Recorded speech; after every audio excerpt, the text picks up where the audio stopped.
Welcome back to the channel. Today, the Whistle Stop Wanderers are in Holland, Michigan. So, today we're going to learn how a group of Dutch immigrants carved a town out of the wilderness along the Macatawa River, survived a devastating 1871 fire, transformed lumber wealth into industry and tourism, and how a nearly abandoned railroad station came back to life, now serving travelers on the Pere Marquette.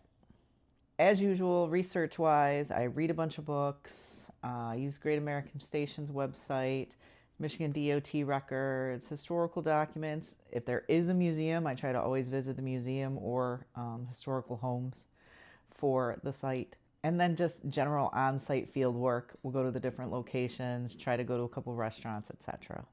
In 1847, Dutch settlers arrived along the Macatawa River, seeking religious freedom and opportunity. They built a town, digging a shipping channel to Lake Michigan by hand, and created a working waterfront. Railroads arrived in the 1870s, moving lumber and goods across Michigan. After a devastating fire in 1871, Holland rebuilt, stronger, growing into a center of agriculture, manufacturing, and tourism.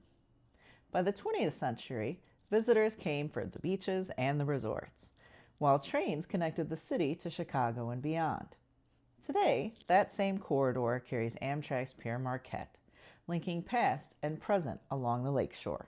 This area was originally inhabited by the Ottawa, Chippewa, and Potawatomi peoples. Macatawa derived from the Ottawa word meaning black water. Today, the river is known as the Black River. Holland was founded in 1847 by Dutch Calvinists, led by Albertus C. van Rauch. This is important because it gave Holland water access and it also had faith-driven settlement, and that sort of shaped everything else moving forward. So, as I said, the settlers built the shipping channel to Lake Michigan by themselves, dug it out by hand. They built the early markets and infrastructure. They positioned Holland as a trade hub. So Holland wasn't placed, it was constructed through effort.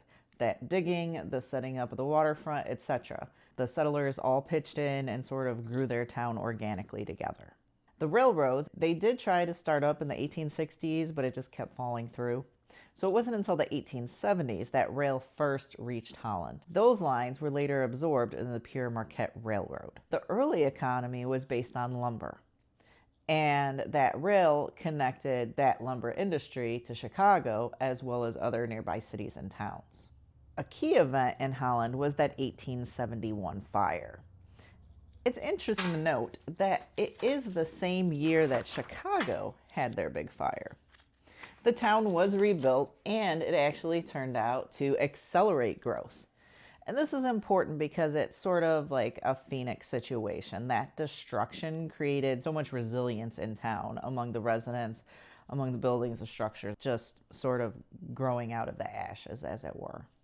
As far as the city goes, like I said, there's industry, agriculture. They had those lumber yards, and it created and spurred furniture production. Maybe not at home furniture, but definitely in the office furniture. Herman Miller, Hayworth, Steelcase. I think Herman Miller is now Knoll Miller. So like the big furniture companies. And then there is a section that is known as Fruit Ridge. So there's tons of fruit and agriculture going around. And also at the same time, the Heinz Company, this is the base of their pickle operations for the world.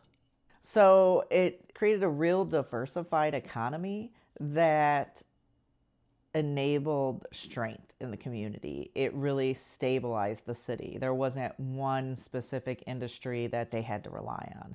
They had a bunch of different types of industry. So tourism and the Lakeshore continued to develop. Resorts like the Ottawa Beach Hotel were established.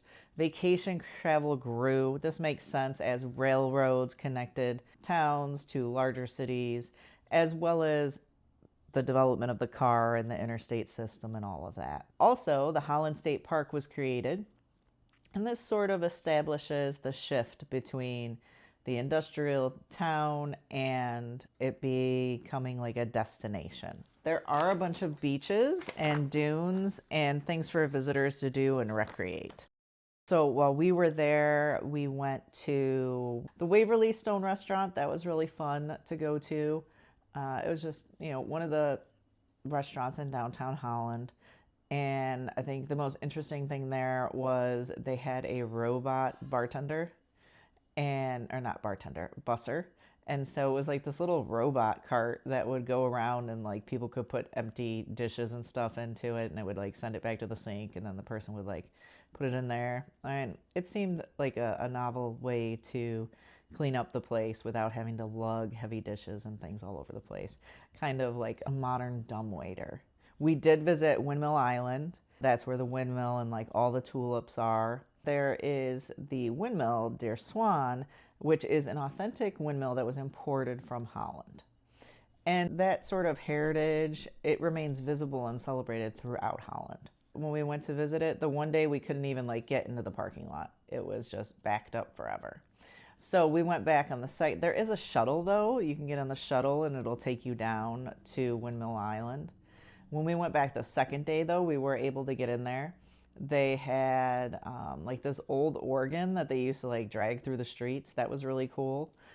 We got to go up in Der Swan, like the big windmill. We got to see a bunch of historic documents and things about how they built the windmill. They had a bunch of like food that they were selling, like specialty type items, as well as different food trucks and things on site at Windmill Island.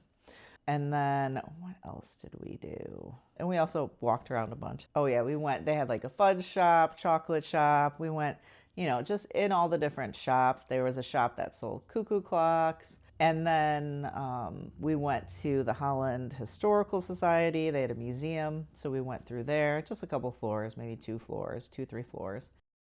And then right next door was this large park, and they had a ton of tulips there as well.